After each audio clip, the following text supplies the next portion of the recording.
Welcome traders. Finally bulls are back.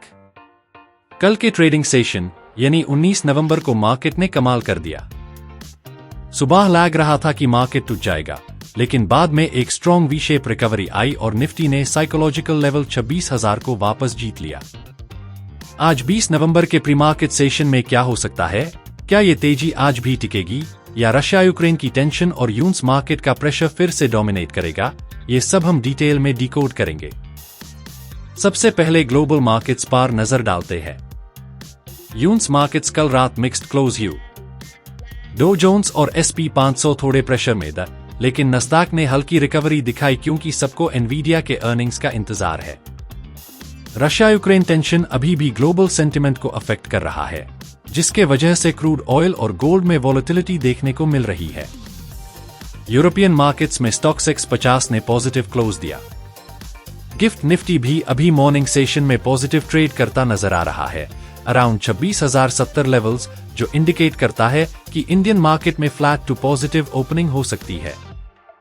अब बात करते हैं इंडियन मार्केट रिकैप की।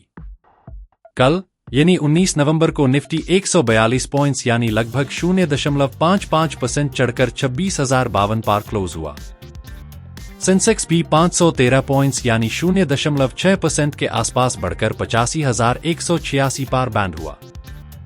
मार्केट ने अपने क्रूशल सपोर्ट जोन से अच्छा बाउंस दिया, जो दिखता है कि लोअर लेवल्स पर स्ट्रॉन्ग बाइंग आ रही है।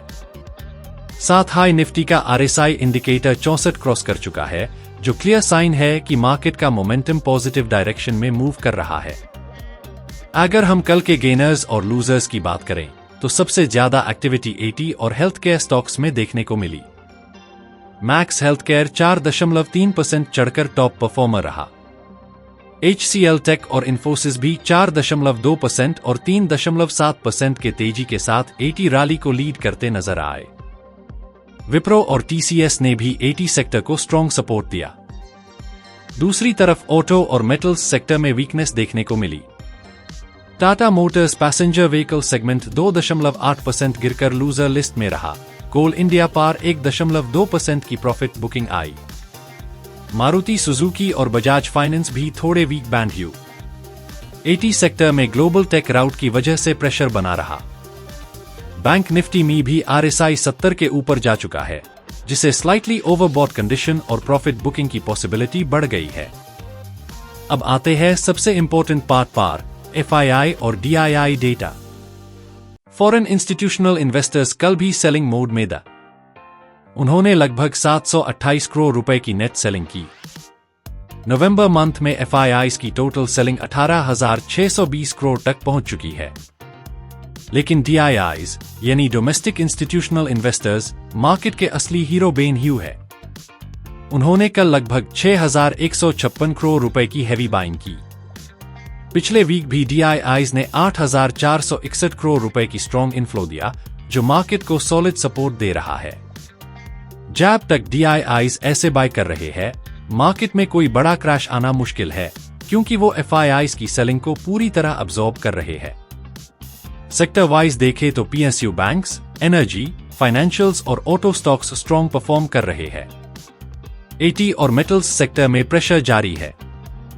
डे ट्रेडिंग के लिए Bharat electronics, bank of Baroda, BPCL, Tata motors, Titan, power grid, Bharti Airtel और टाटा केमिकल्स जैसे स्टॉक्स इंटरेस्टिंग लाइनअप में है। ग्लोबल न्यूज भी शॉर्ट टर्म वॉलेटिलिटी को इफेक्ट करेगा। यूएस FOMC मीटिंग और लेबर मार्केट डेटा पर पूरी दुनिया की नजर है। अगर यूएस से पॉजिटिव क्यूज मिलते हैं तो इंडियन मार्केट को और सपोर्ट मिलेगा। चाइना की पॉलिसीज और क्रूड ऑयल प्राइस मूवमेंट भी आज के सेशन में इंपैक्ट डाल सकते हैं। अब बात करते हैं निफ्टी और बैंक निफ्टी के प्रेडिक्शन की। निफ्टी ने शॉर्ट टर्म मूविंग एवरेजेस को क्रॉस कर दिया है। अब निफ्टी का इंपॉर्टेंट सपोर्ट जोन 25,850 से 25,900 के बीच है। मेजर सपोर्ट 25,800 से 25,500 के जोन में है। ऊपर की तरफ रेजिस्टेंस 26,200 से 26,250 के जोन में बन रहा है। अगर निफ्टी 26,110 के ऊपर सस्टेन करता है तो रैली 26,278 तक जा सकती है, और अगर मोमेंटम स्ट्रॉन्ग रहा तो 26,350 का लेवल भी पॉसिबल है। बैंक निफ्टी का इमीडिएट सपोर्ट 58,900 से 58,500 के बीच है, जबकि रेजिस्टेंस 59,200 से 59,500 के जोन में है। आज की ट्रेडिंग स्ट्रैटेजी सिंपल है। मार्केट का ट्रेंड अभी बाय ऑन डिप्स का बन गया है, क्योंकि निफ्टी 26,000 के ऊपर ट्रेड कर रहा है। ओपनिंग पार अग्रेसिव ट्रेड अवॉइड करें।